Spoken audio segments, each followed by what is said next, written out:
This podcast is part of the Frederick Podcast Network. Learn more at listenfrederick.com. That's number one. You kind of reset me. Painful, tender to the touch. May also Same shoulder length, and the other. Hello, welcome back to another episode of the Real Health Podcast with Brandy and Amir. I'm Dr. Amir Rashidian, a chiropractor, and Brandy Rashidian is the host and the wit and the brains of the show. And Real Health Podcast is where we'll bring to you all the latest information in mainstream media about your health, your body, your wellness. And our focus is to bring that information from a wellness, non-drug, non-surgical perspective to help you feel better, get stronger, live longer, feel younger. And Real Health Podcast is brought to you by the Frederick Podcast Network. So please support them. Visit listenfrederick.com. There's other podcasts there that you could probably find valuable information from. As long as we stay your favorite. That's right. And then you can also find us on YouTube and Spotify and iTunes and everywhere else podcasts are posted. Today, we have a couple of cool articles that we wanted to share with you. And it's about technology, AI, and all that stuff. So what do you think? I'm excited. We get right into it. Technology, especially the up and coming. I mentioned to you today, I think we should dive in and find some really deep, weird, because I know there's a lot of studies that they do all the time, and we do not know about them usually. Right. And I've come across some really interesting longevity studies and trials that they've been doing, which are really fascinating. Not that I would say you should do it, because I'm not really big on gene editing and whatnot, but I think they're fascinating. I think people should know about them. Yeah. Well, today I'll try not to get mad about the article and throw it. But that was fun. Wasn't it liberating? Sometimes you just got to throw some paper. That's right. And Sean stayed safe, so that's good. Yeah, we missed him by just... No paper cuts. So this article is from The Guardian. It's under medical research. And the title is Robot Surgery on Humans Could Be Trialed Within Decade After Success on Pig Organs. You know it's a British journal when the title is hard to read. Right. They leave out extra words. If you used a British accent, I think it would sound perfectly normal. Can you do that? No. I won't Sean, even try. You got a British accent in there? Sean has it, but mine would probably sound Australian. Mine would sound a little Indian. Or Iranian. I could be Iranian. Robot surgery on humans could be trialed within decade after success on pig organs. Bye. You got to add that in. That's the Iranian accent, guys. All right. But they're like, that's how he sounds like all the time anyways. What accent? That's how he talks. That's hilarious. He just read it again. That would be fun. So automated surgery could be trialed on humans within a decade, say researchers. After an AI-trained robot armed with tools to cut, clip, and grab soft tissue successfully removed pig gallbladders without human help. And, because a lot of people are thinking, well, they've been doing robot surgery forever. But yeah, those are robots that a surgeon is controlling. Right. They're not on their own. Like this is, you throw the body, on the table and they will administer the anesthesia and cut and do everything without any human supervision. Robot surgeons were schooled on video footage of human medics conducting operations using organs taken from dead pigs. In an apparent research breakthrough, 8 operations were conducted on pig organs with a 100% success rate by a team led by experts at Johns Hopkins University in Baltimore in the United States. But is this one of those where, I'd like to know, really how many, because there were 8 operations with 100% success. Was there 20 where 12 of them were not successful? No, do you know what I'm saying? No, 100% means 8 out of 8 were successful. They did 8. I understand what 100% means, and I understand they said 8, but they said 8 operations were conducted on pig organs with 100% success.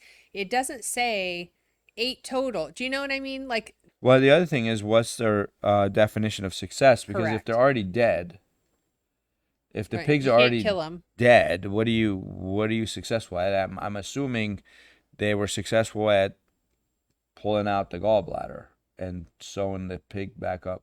Yeah, but I mean, if they And were it dead, talks then there it was no talks blood about flow? like, we don't know. We'll get to that part of the article where it talks about we don't know what the robots would do if the patient was actually breathing while they're being operated Right. on. And there's actually blood, because there's no blood in a dead pig. Correct. So anyways, it said it opens up the possibility of replicating en masse the skills of the best surgeons in the world. The technology is rooted in the same type of computerized neural networks that underpin widely used artificial intelligence tools such as ChatGPT and Google Gemini. The surgical robots were slightly slower than human doctors, but they were less jerky and plotted shorter trajectories between tasks.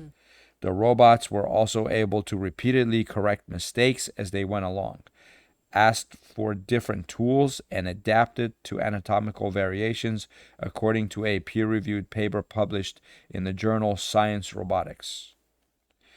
The NHS, which stands for, I believe, Natural Health Service, that's their, that's like the HHS of the U.S. In Britain, it's called NHS, has said 9 in 10 of all keyhole surgeries will be carried out with robot assistance, up from 1 in 5 today.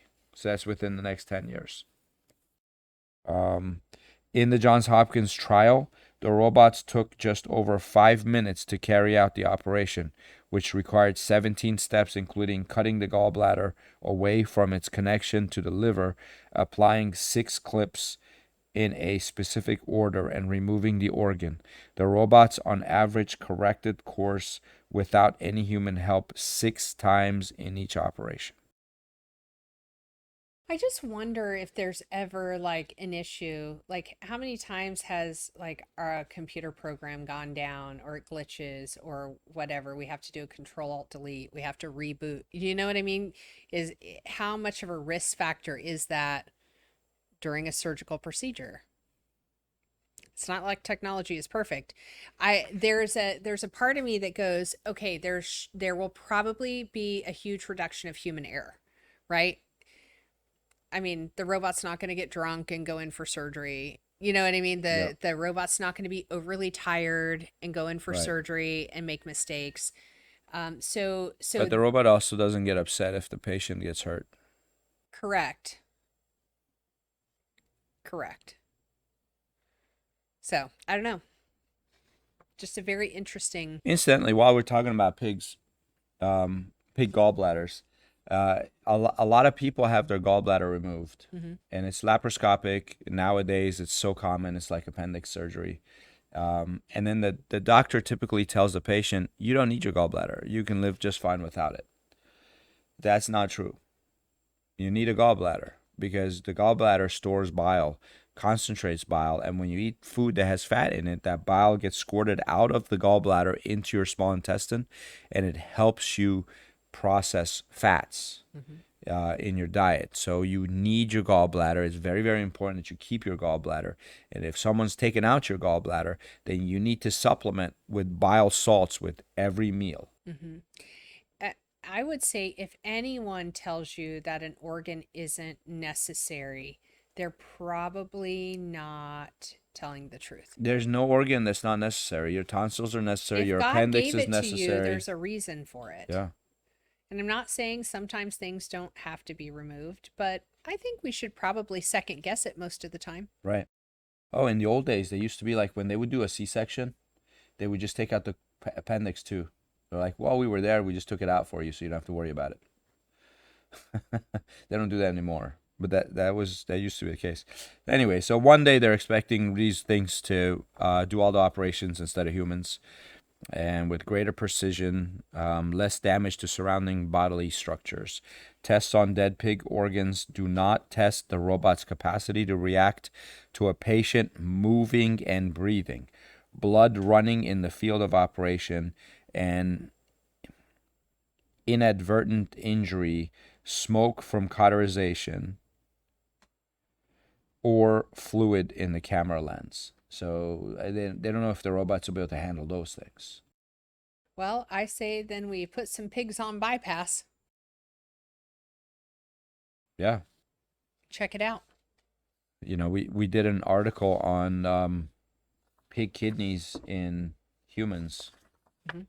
That was pretty impressive. Those same kidneys who donated, those pigs who donated their kidney can donate their gallbladder now. Yeah. That's awesome. Compensate them.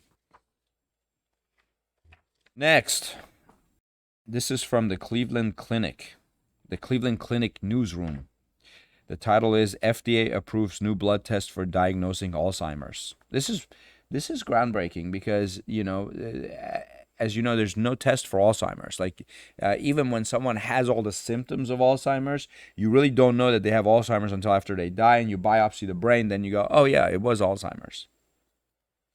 So anyways, if you ever want to pretend you have Alzheimer's to get disability, no one will know that you actually have it or not.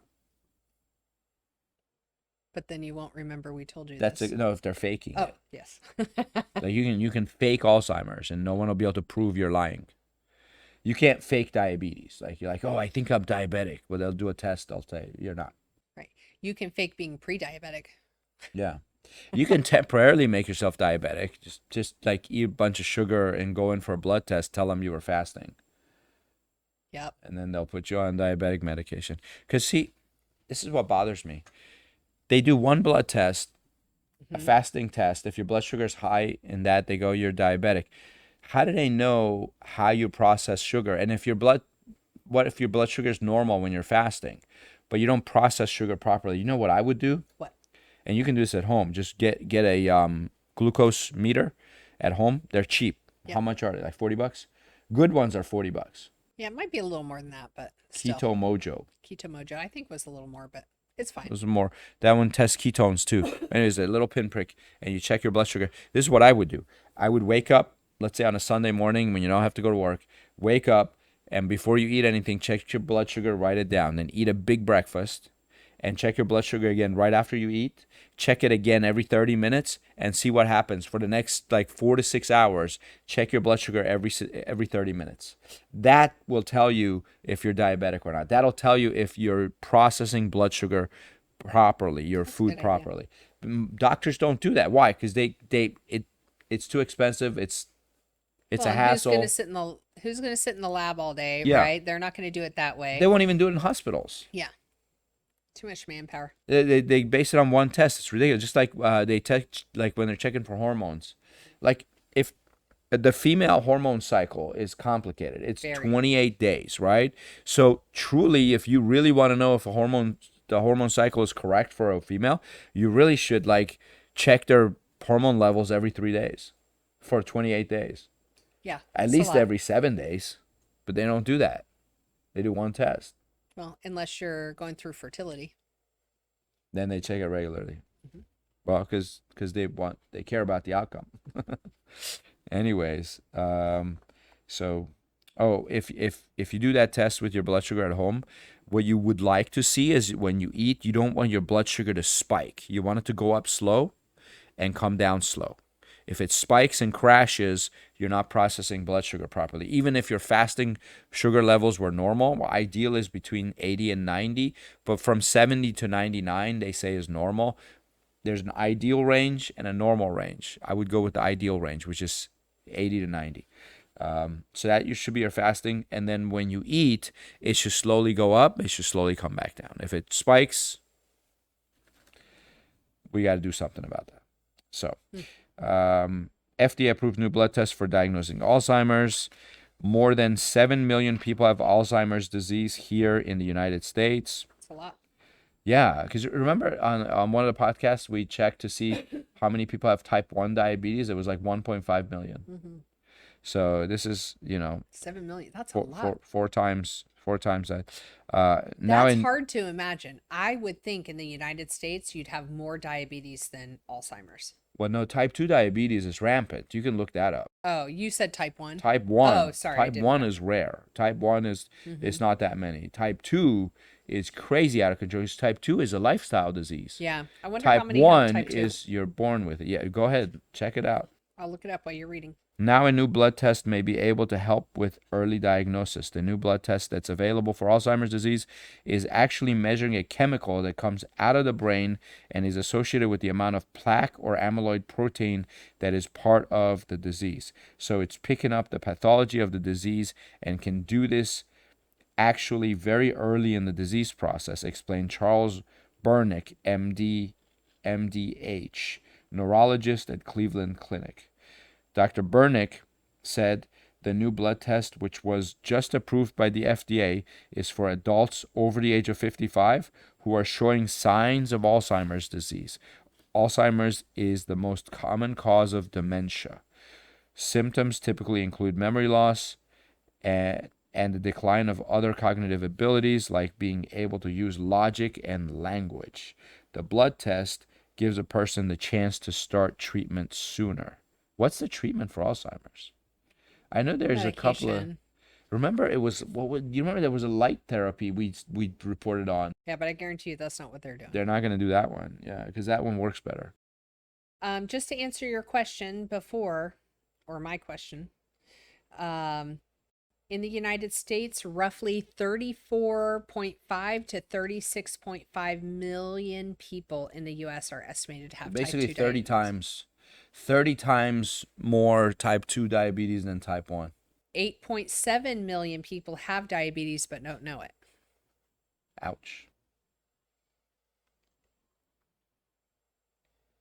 Well, it says we can use these blood tests to help differentiate conditions because often when we see patients in the clinic, we're not sure if they have Alzheimer's disease or if their memory problems are due to something else. Could be strokes, could be other diseases such as Parkinson's disease. So these blood tests help us in differentiating what the underlying cause of the disease is, said Dr. Bernick. The blood test could also speed up the process of finding the right participants for a clinical trial. I think that's what they really care about. And that could in turn lead to quicker development of potential medications. And that's what they really, really, really care about, is making more drugs, getting more people on more drugs for longer periods of time earlier. The song just came to my head. Tell me what you want, what you really, really want. I'll tell you what I want. What I really, really want. Want people to be healthier. I wanna. Okay. Should we do one more? I think we have time. Okay. Health magazine, is that what this is? Engineering blood cells could eliminate blood type matching to solve donor shortage. Engineering blood cells made via a simple modification to donated red blood cells could help solve the blood type matching problem. Tests show it could even pave the way for xenotransfusion, the sharing of blood across species. No, thank you. I'm not going to put pig blood in my body. I'm not putting, no. Or cow blood. No. Or bat blood. No. That's how you get vampires. Rat blood. Not doing that. Cat blood. It's a lot of three-letter animals. There is a large demand for donated blood, with the Red Cross estimating that only 3% of eligible adults donate annually. Traumatic injury, diseases, or routine surgery are required a transfusion.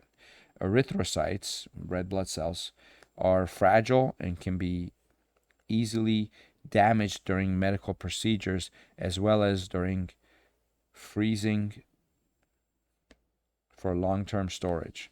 So, okay, I got you. I would love to hear from people in the hospital as to what the blood shortages really are. I constantly hear about there not being enough blood.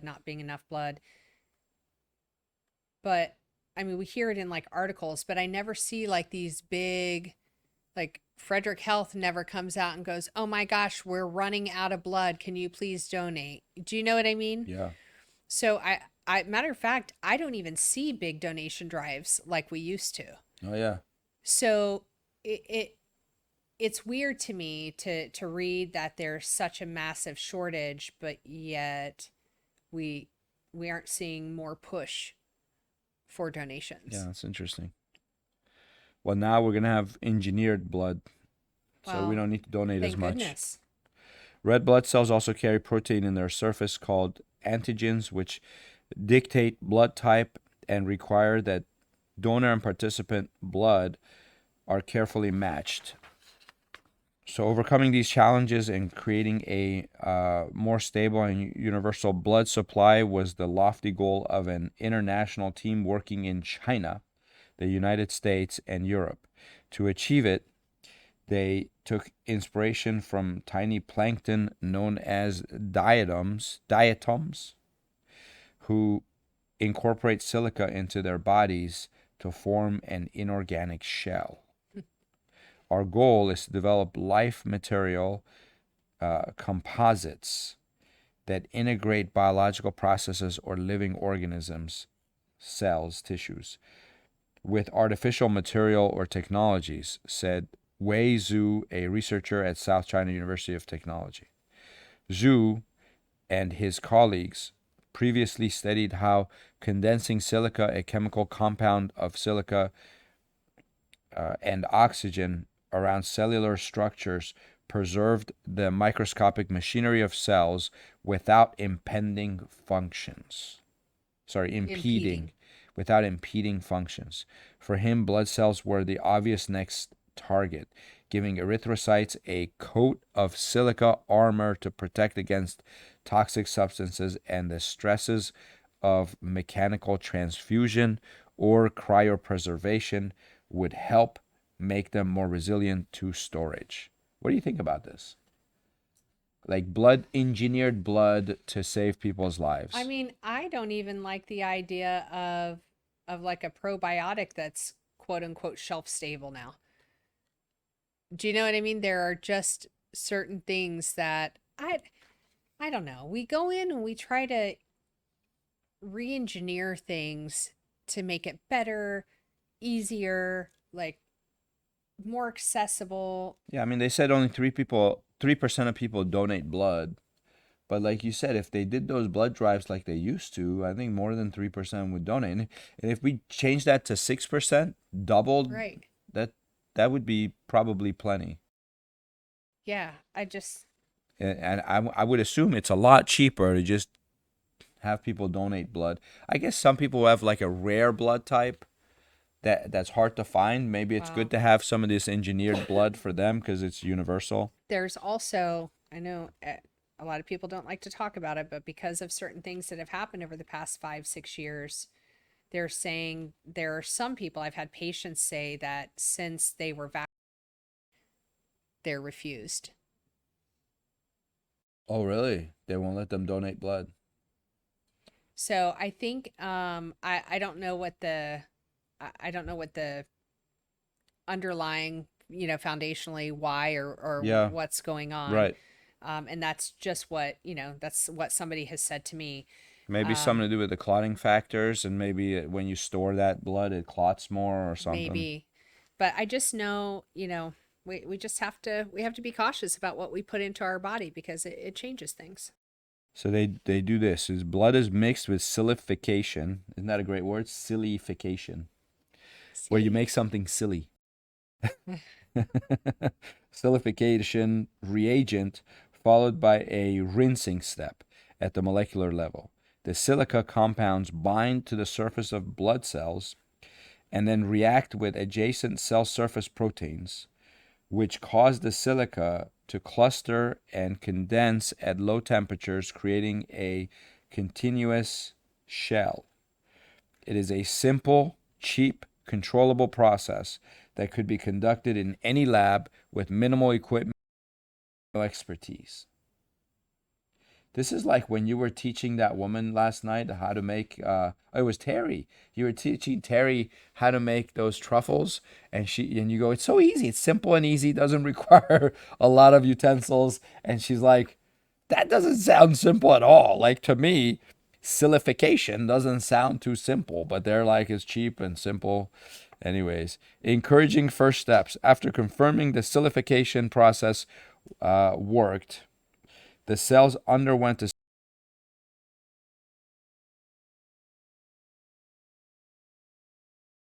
expected.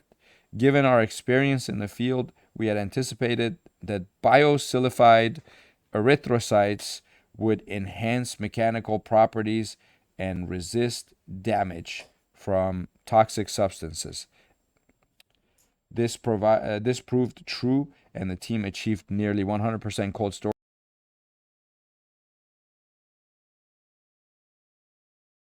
So, like, at what point do we need to start asking if we're ever hospitalized or need a transfusion or something? Like, can you please tell me where this blood comes from? Like, is this a cross species type of, situation I'm going to be finding myself in? Or like, when you go in to have a baby, you have like a birth plan and you're like, don't do this, I'll allow this, I won't do this. I don't know if you knew you could do that, people, but you can. Oh, and, you should have a birth plan. I had a long laundry list of things they were not allowed to do.